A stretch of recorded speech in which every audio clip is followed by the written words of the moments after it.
আগন্তুক 2024 বিহালী বিধানসভা নিৰ্বাচনত কেনেধৰণৰ প্ৰাৰ্থী বিচাৰে বিহালীৰ বালিজান অঞ্চলৰ ৰাইজে।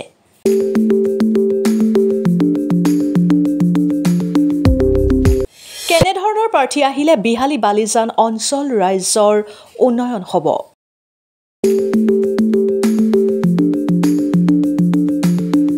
বিহালী সমষ্টিৰ বালিজান অঞ্চলৰ ৰাইজৰ সমস্যা বুজি পোৱা প্ৰাৰ্থী কোন। বালিজান অঞ্চল ৰাইজে আগন্তুক 26 বিহালী বিধানসভা সমষ্টি নিৰ্বাচনত প্ৰাৰ্থী হিচাপে কাক বাছি ল'লে জানো আহক আমাৰ এই প্ৰতিবেদন। নমস্কাৰ, মই পলাশ প্ৰিয়ম। সমাগত 2024 বিধানসভা নিৰ্বাচন আৰু বিধানসভা নিৰ্বাচন বুলি কোৱাৰ লগে লগে ৰাজ্যৰ প্ৰতিটো সমষ্টি এতিয়া চৰ্চাৰ কেন্দ্ৰবিন্দু হৈ পৰিছে। তাৰ মাজতে কিন্তু এইবাৰ চৰ্চা লাভ কৰিছে বিহালী বিধানসভা সমষ্টি, কিয়নো এইবাৰ বিহালী বিধানসভা সমষ্টিটো অনুসূচিত জাতিৰ বাবে সংৰক্ষণ কৰা হৈছে। আৰু এই বিহালী বিধানসভা সমষ্টিটো অনুসূচিত জাতিৰ বাবে সংৰক্ষণ কৰাৰ লগে লগে গহপুৰ বিধানসভা সমষ্টিৰ কেইবাটাও সৰ্বমুঠ 6টা পঞ্চায়ত, 6টা গাঁও পঞ্চায়ত বিহালী বিধানসভা সমষ্টিত অন্তৰ্ভুক্ত হৈছে। আৰু আগন্তুক 2024 নিৰ্বাচনত বালিজান গাঁও পঞ্চায়তৰ ৰাইজে বিহালীত কেনেধৰণৰ প্ৰাৰ্থী বিচাৰে বা কেনেধৰণৰ প্ৰাৰ্থী আহিলে তেওঁলোকৰ উন্নয়ন হ'ব, সেই বিষয়ে কিছু কথা পাতিবলৈ আজি আমি আহি উপস্থিত হৈছোঁ বুলিহি বালিজান গাঁও পঞ্চায়তত। আৰু মোৰ লগত বালিজান গাঁও পঞ্চায়তৰ একাংশ ৰাইজ আছে। মই তেওঁলোকৰ লগত কিছু কথা পাতিম আৰু তেওঁলোকৰ পৰা কিছু কথা জানিবলৈ চেষ্টা কৰিম, যিহেতু এওঁলোক এইবাৰ নতুনকৈ বিহালী বিধানসভা সমষ্টিত অন্তৰ্ভুক্ত হৈছে। ইয়াৰ পূৰ্বে এওঁলোক আছিল গহপুৰ বিধানসভা সমষ্টিত। আৰু এইবাৰ বিহালী বিধানসভা সমষ্টিত অন্তৰ্ভুক্ত হোৱাৰ লগে লগে এওঁলোকে কাক বিচাৰে বা কেনেধৰণৰ প্ৰাৰ্থী বিচাৰে। বিহালীত প্ৰতিটো ৰাজনীতি দলৰ কেইবাগৰাকীও প্ৰাৰ্থীৰ নাম চৰ্চা হৈ আছে যদিও এইসকল ৰাইজে কেনেধৰণৰ প্ৰাৰ্থী বিচাৰে বা কেনেধৰণৰ প্ৰাৰ্থী আহিলে তেওঁলোকৰ উন্নয়ন হ'ব তাৰ বিষয়ে কিছু কথা পাতিম। পুৰা অকণমান আপোনাৰ ওচৰলৈ আহিছোঁ। আপোনালোক এইবাৰ বিহালী বিধানসভা সমষ্টিত অন্তৰ্ভুক্ত হৈছে নতুনকৈ, আপোনালোকৰ বালিজান গাঁও পঞ্চায়তটো। এইবাৰ বিহালীত কেনেধৰণৰ প্ৰাৰ্থী বিচাৰে বা কেনেধৰণৰ প্ৰাৰ্থী আহিলে আপোনালোকৰ উন্নয়ন হ'ব বুলি ভাবে? হয়, আমি আগতে আছিলোঁ গহপুৰ বিধানসভা সমষ্টিত। আমি গহপুৰ বিধানসভা সমষ্টিৰ পৰা আমি যেতিয়াই বিহালী বিধানসভা সমষ্টিত আমি অন্তৰ্ভুক্ত হৈছোঁ, তেতিয়া এতিয়া আমি বিহালী বিধানসভা সমষ্টিত এজন যোগ্য আমি প্ৰাৰ্থীত্ব আজি আমাৰ গাঁৱত উপস্থিত আছে, এজন ডেভেলপমেণ্ট ব্লকৰ অফিচাৰ।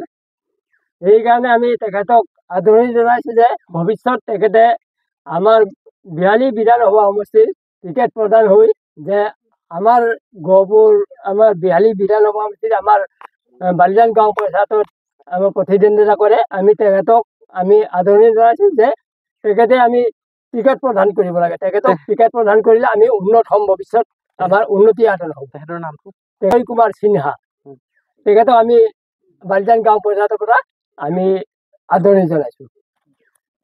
এও বিচাৰিছে অজয় কুমাৰ সিনহাক বিচাৰিছে। আপোনাৰ ওচৰলৈ আহিছোঁ, অকণমান আপুনি কওক কি ক'ব? আমিও এইটোৱে বিচাৰিছোঁ, যিটো এতিয়া বক্তব্য ৰাখি পেলাই মুৰব্বী এজন আমাৰ কৈ গৈছে, এইটো সভাপতি আমাৰ এই কিবা হয়, তাৰ কাৰণে আমি তাকে বিচাৰিছোঁ অজয় সিনহাক টিকেট দিব লাগে বুলি আমিও আদৰণি জনাইছোঁ। হয়, ধন্যবাদ। এওঁলোকে বিচাৰিছে অজয় কুমাৰ সিনহা। এগৰাকী যুৱক আছে, মই তেওঁৰ কাষলৈ আহিম। অকণমান এইফালে আহিব দাদা। যিহেতু আপোনালোক এইবাৰ বালিজান গাঁও পঞ্চায়তটো বিহালী বিধানসভা সমষ্টিত অন্তৰ্ভুক্ত হৈছে, গহপুৰ বিধানসভা সমষ্টিত পূৰ্বে অন্তৰ্ভুক্ত আছিল, এইবাৰ নতুনকৈ বিহালী বিধানসভা সমষ্টিলৈ গৈছে। কিন্তু এইবাৰ বিহালী বিধানসভা সমষ্টিত বা আপোনালোকৰ অঞ্চলত কেনেধৰণৰ প্ৰাৰ্থী আহিলে, কেনেধৰণৰ বিধায়কজন হ'লে উন্নতি হ'ব বুলি ভাবে? আমাৰ বিধায়কজন ভাল শিক্ষিত হ'ব লাগিব, হয়, আৰু সুশিক্ষিত হ'ব লাগিব। তাৰপিছত আমাৰ অজয় সিনহা ছাৰ এজন ভাল আমাৰ উন্নয়ন খণ্ডৰ বিষয়া আছিল। ছাৰে এই উন্নয়ন খণ্ডৰ বিষয়াটো হেৰি আমাৰ ৰাইজৰ ওচৰত আমাৰ ভাল পৰামৰ্শ দিবলৈ ওলাই আহিছে আৰু ভাল কাম কৰিব বুলি মই অজয় সিনহা ছাৰক আন্তৰিক শুভেচ্ছা জনাইছোঁ। মানে 26ত আপোনালোকক অজয় কুমাৰ সিনহাক লাগে? অজয় সিনহা ছাৰক লাগে, ছাৰক। আৰু ছাৰে ভাল কাম কৰিব আৰু ইফালে টিকেটটো পাব লাগে। ছাৰ ভাল শিক্ষিত এই মানুহ, তেখেতক দিব লাগে বিজেপি টিকেট। সেইটোকে কৈ মই হয়, ধন্যবাদ জনাইছো। এওঁলোকে বিচাৰিছে অজয় কুমাৰ সিনহাই তেওঁলোকে প্ৰাৰ্থিত্ব আগবঢ়োৱাটো বিচাৰিছে বিহালী বিধানসভা সমষ্টিত। মহিলাসকল আছে, মোৰ সহযোগীক মই দেখুৱাবৰ অনুৰোধ জনাইছো। এসকল মহিলাসকলৰ কাষলৈ যাম, তেওঁলোকৰ পৰা কিছু কথা জানিম। খুৰী, অকণমান আপোনালোক কাষলৈ আহিছো। আপোনালোক যিহেতু এইবাৰ বিহালী বিধানসভা সমষ্টিত অন্তৰ্ভুক্ত হৈছে, কি ক'ব? এইবাৰ আপোনালোক নতুনকৈ বিহালী বিধানসভা সমষ্টিত অন্তৰ্ভুক্ত হৈছে। আগত গহপুৰ বিধানসভা সমষ্টি আছিল। এইবাৰ কেনেধৰণৰ প্ৰাৰ্থী আহিলে আপোনালোকৰ উন্নয়ন হ'ব, বা কেনেধৰণৰ বিধায়ক হোৱাটো বিচাৰে, বা কাক বিচাৰে আপোনালোকে বিহালীত এইবাৰ নতুনকে এইটোৱে বিচাৰিছো, আমাৰ অজয় কুমাৰ সিনহা ছাৰকে আমি মহিলা প্ৰাৰ্থীৰ পৰা আদৰণি জনাইছো। তেখেত আহিলে কিবা উন্নতি হ'ব নেকি?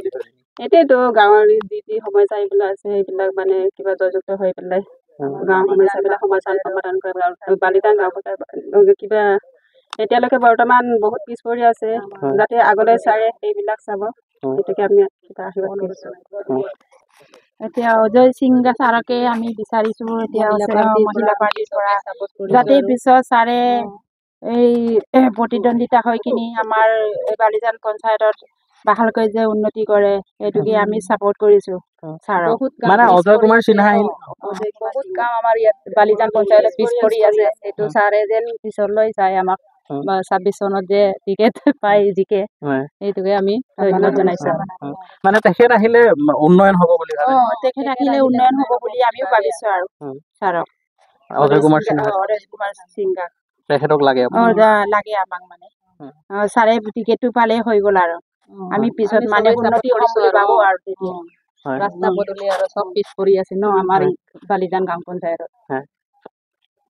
যোগ্য ব্যক্তিজনক বিচাৰো। আমি এতিয়া শুনা পাইছো যে ছাৰ অজয় সিনহা ছাৰ উন্নয়ন খণ্ড বিষয়া বুলি। সেইকাৰণে আমি যিটো উন্নয়ন খণ্ড বিষয়াই আমাৰ গাঁৱৰ ৰাইজৰ যিটো সমস্যা ই বুজি পায়, আমিও ৰাইজৰ কাম কৰো।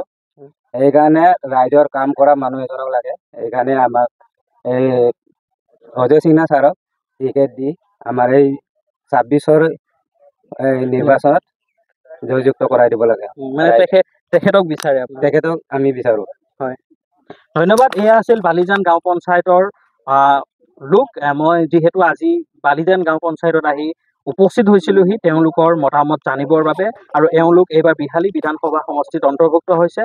পূৰ্বে গহপুৰ বিধানসভা সমষ্টিত অন্তৰ্ভুক্ত আছিল, আৰু এওঁলোকে স্পষ্টভাৱে কৈছে তেওঁলোকে যে বিহালী বিধানসভা সমষ্টিত এইবাৰ 2026 চনৰ নিৰ্বাচনত অজয় কুমাৰ সিনহাই প্ৰতিদ্বন্দ্বিতা আগবঢ়োৱাটো বিচাৰে।